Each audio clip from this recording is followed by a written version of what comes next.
Hello friends, welcome છે YouTube channel doctor ધરા જોશી પર.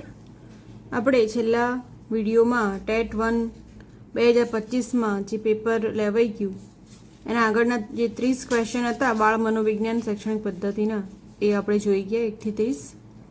હવે જે ગુજરાતી વિષય છે એના અનુલક્ષીને જે પ્રશ્નો પૂછાય છે એ આજે આપણે જોઈશું. ગુજરાતી ભાષાર્થ ગ્રહણ અને ગુજરાતી પદ્ધતિ એમ થઈને આ ક્વેશ્ચન છે. એ પણ 30 માર્કના ક્વેશ્ચન છે. એ બંને ભાષા અર્થગ્રહણ 15 માર્ક અને શૈક્ષણિક પદ્ધતિ 15 માર્ક, એમ કહીને 30 ગુણ અને 30 પ્રશ્નો. 31મો ક્વેશ્ચન, કેટલું વિચાર્યું હતું એમાંનું કંઈ જ ન થયું. અહીં ધ્રીયુક્તના કયા પ્રકારનો પ્રયોગ થયો છે? પ્રાસયુક્ત, લોપવાળો, સંયોજકયુક્ત કે સંપૂર્ણ? તો લોપવાળો ધ્રીયુક્ત છે.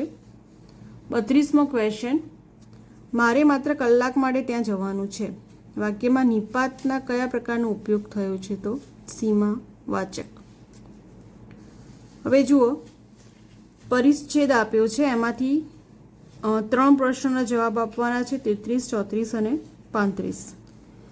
મેં જ્યારે સિલેબસનો વિડીયો બનાવ્યો હતો એની અંદર મેં બધું લખાયેલું જ છે કે પરિચ્છેદ પૂછાશે અને એમાંથી જવાબ આપવાનું પૂછાશે, કારણ કે ગુજરાતી ભાષા અર્થગ્રહણ છે એટલા માટે.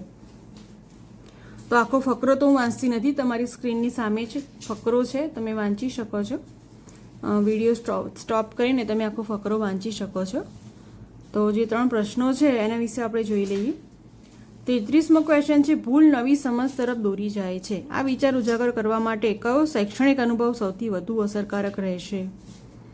તો સ્વ અધ્યયનને અવકાશ એ સૌથી વધારે અનુકૂળ અસરકારક રહેશે. 34મો ક્વેશ્ચન, શિક્ષકને દીવાદાંડી સાથે સરખાવવા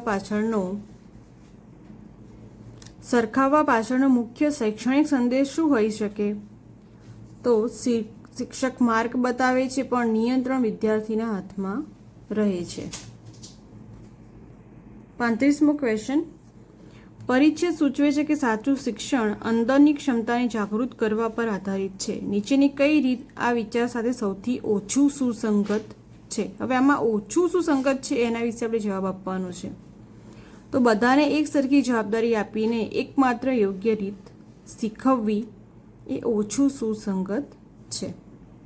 હવે જે પરિચ્છેદ આધારિત ક્વેશ્ચન પતી ગયા છે, તો પરિચ્છેદ વગરના જે એના પછીના પ્રશ્નો છે. 36મો પ્રશ્ન, નીચેનામાંથી ખોટી જોડણી અલગ તારવો.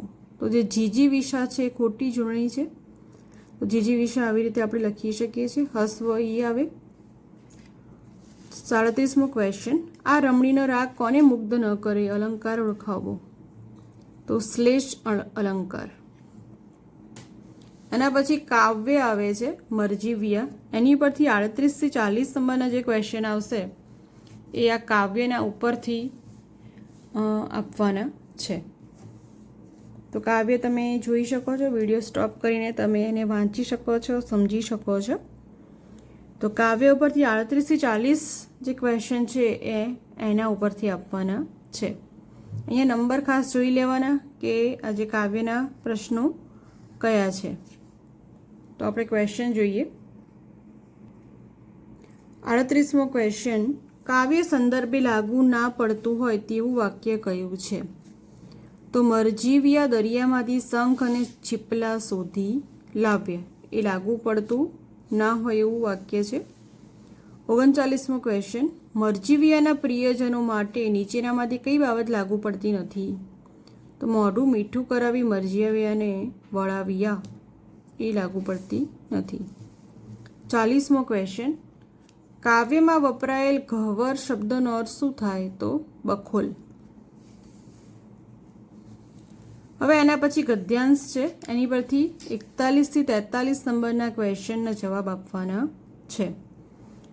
તો આખો ગદ્યાંશ તમે જોઈ શકો છો. ગુણવંત શાહે આ ગદ્યાંશ લખેલો છે, ખૂબ જ ટૂંકો જ છે. એમાંથી 3 ક્વેશ્ચનના જવાબ તમારે આપવા પડશે. તો ગદ્યાંશને આધારે મૈત્રી માટેની કઈ જરૂરી બાબત છે? તો ત્યાગ ભાવના એ મૈત્રી માટેની જરૂરી બાબત છે. તમારે આ માટે આખો જે ગદ્યાંશ છે વ્યવસ્થિત વાંચી લેવો પડે, એના પછી ક્વેશ્ચન વાંચવાના, એના જે ઓપ્શન છે એ ખાસ વાંચવાના, એના પરથી તમને ખબર પડશે કે આમાં કઈ બાબત આપેલી છે, તો સાચો જવાબ તમે એમાંથી ખોળી શકશો. 42મો ક્વેશ્ચન, ગદ્યાંશના મધ્યવર્તી વિચારને સૌથી વધારે અનુરૂપ વિધાન કયું છે? તો મૈત્રી ભાવનું પવિત્ર ઝરણું અંતરમાં વહ્યા કરે એ મધ્યવર્તી વિચારને સૌથી અનુરૂપ વિધાન છે. 43મો ક્વેશ્ચન, ગદ્યાંશમાં રજૂ થયેલા મુદ્દાઓમાં સાચો ક્રમ ધરાવતો વિકલ્પ કયો છે? તો મૈત્રીનું મહત્વ, મિત્ર પસંદગીના ધોરણો, મિત્રની કામગીરી અને સાચી મિત્રની ખાસિયત. 44મો ક્વેશ્ચન, પ્રાથમિક કક્ષાએ નવા શબ્દો શીખવાડવા માટેની સૌથી સુસંગત અસરકારક રીત કઈ છે? તો શબ્દોને અનુરૂપ કાર્ડ અને ચિત્ર વાપરવા. 45મો ક્વેશ્ચન, હાલમાં મૂળાક્ષર શીખવવાનો ક્રમ નીચેનામાંથી કયો છે? તો ઘ મ ન, જ વ ર, સ દ ક, બ અ છ, પ ડ ત ણ એ સાચો ક્રમ છે. 46મો પ્રશ્ન, નાનકડો જય ચાલતા ચાલતા ખડખડાટ હસી પડ્યો, એ જોઈને બાકીના સૌ પણ હસવા લાગ્યા. આ વાક્યમાં ક્રિયા વિશેષણ કયું છે? તો જે ક્રિયા વિશેષણ છે ખડખડાટ, તો રાઈટ આન્સર આવશે ખડખડાટ, એ ક્રિયા વિશેષણ આપેલું છે. 47મો ક્વેશ્ચન, આપેલ અધ્યયન નિષ્પત્તિમાંથી કઈ ધોરણ 1ના વિદ્યાર્થીઓને લાગુ પડતી નથી? તો લખાણમાં અપરિચિત શબ્દોના અર્થ જાણવા માટે બાળ શબ્દકોશનો ઉપયોગ કરે છે. રમે તેની રમતની યાદી મુજબ ધોરણ 1-2ના વિદ્યાર્થીઓને દિવસના અંતે કેટલી મિનિટ રમાડવી જોઈએ? તો 30 મિનિટ. ભાષા સજ્જતામાં કોઈક પાસા ચૂકી ન જવાય તે માટે શિક્ષકે શું કરવું જોઈએ? તો વાર્તાનું ભાવવાહી પઠન અવશ્ય કરવું જોઈએ. 50મો ક્વેશ્ચન, તમને તમારા શૈક્ષણિક પ્રયોગો અજમાવવાની સ્વતંત્રતા આપવામાં આવે છે. આ વિધાન કોનું છે? તો દીવા સ્વપ્ન પુસ્તકમાંનું છે. 51મો ક્વેશ્ચન, વિદ્યાર્થીના વાંચનનું મૂલ્યાંકન કરતી વખતે શું ધ્યાનમાં રાખશો? તો વિરામ ચિહ્નોનો ખ્યાલ અને અવાજમાં આરોહ અવરોહ. 52 નંબરનો ક્વેશ્ચન, કથન પદ્ધતિની સફળતા માટે શિક્ષકે નીચે મુજબની બાબતો ધ્યાન રાખવી જોઈએ. તો જ્યાં 3 બાબતો છે એ ધ્યાન રાખવી જોઈએ. કથનની સામે એકમ અનુસાર શૈક્ષણિક સાધનનો ઉપયોગ કરવો, વિદ્યાર્થીની વય કક્ષાને ધ્યાનમાં રાખવા, અનાવશ્યક પુનરાવર્તન ટાળવું. 3 બાબતો ધ્યાનમાં રાખવા જેવી છે, એટલે ડી આપણો રાઈટ આન્સર આવશે. 53 નંબરનો ક્વેશ્ચન, કોઈ શિક્ષક વાર્તા લેખનમાં વિચાર બદલવા નીચેનામાંથી કઈ પ્રવૃત્તિ કરશે? તો પરિચ્છેદ પાડશે. ભાષા પ્રભુત્વ પ્રાપ્ત કરવા શાનો વિકાસ જરૂરી છે? તો અભિવ્યક્તિ, અર્થગ્રહણ, તાર્કિક ચિંતન 3નો જરૂરી છે, તો રાઈટ આન્સર આવશે ડી. શિક્ષકે બાળકોના ચિંતન શક્તિના વિકાસ અર્થે શું કરાવવું જોઈએ? તો વિચારોનું સંક્ષેપીકરણ અને સર્જનાત્મક લેખન એ બંને એ આપેલા છે. રાઈટ આન્સર એ અને ડી બંને રાઈટ આન્સર આવશે. આ બધા આન્સર છે એ રાજ્ય પરીક્ષા બોર્ડ દ્વારા જે રાઈટ આન્સર આપેલા છે એ જ આ બધા રાઈટ આન્સર છે, અને જે આન્સર કી આપેલી છે એમાંથી જ આ ક્વેશ્ચનના રાઈટ આન્સર લખેલા છે. 56 નંબર, ઉપચારાત્મક શિક્ષણના સોપાનનો સાચો ક્રમ કયો છે? નિદાન, આયોજન, અમલીકરણ, મૂલ્યાંકન, મૂલ્યાંકન, નિદાન, આયોજન, અમલીકરણ. તો બી અને ડી એ રાઈટ આન્સર આપેલા છે. 58મો પ્રશ્ન, શિક્ષક પાઠ સમજાવતી વખતે ગુજરાતી બોલતા બોલતા વચ્ચે ડુ યુ અન્ડરસ્ટેન્ડ એમ અંગ્રેજી વાક્ય બોલે છે, આને શું કહેવાય? તો કોડ સ્વિચિંગ. 59મો ક્વેશ્ચન, ભાષા કૌશલ્ય શીખવવાનો સ્વાભાવિક ક્રમ કયો છે?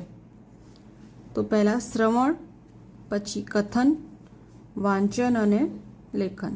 કેમ કે પહેલાં સાંભળે છે બાળક, પછી બોલે છે, એના પછી એ વાંચતા શીખે છે, અને વાંચતા શીખ્યા પછી લખી શકે છે. તો રાઈટ આન્સર આવશે બી.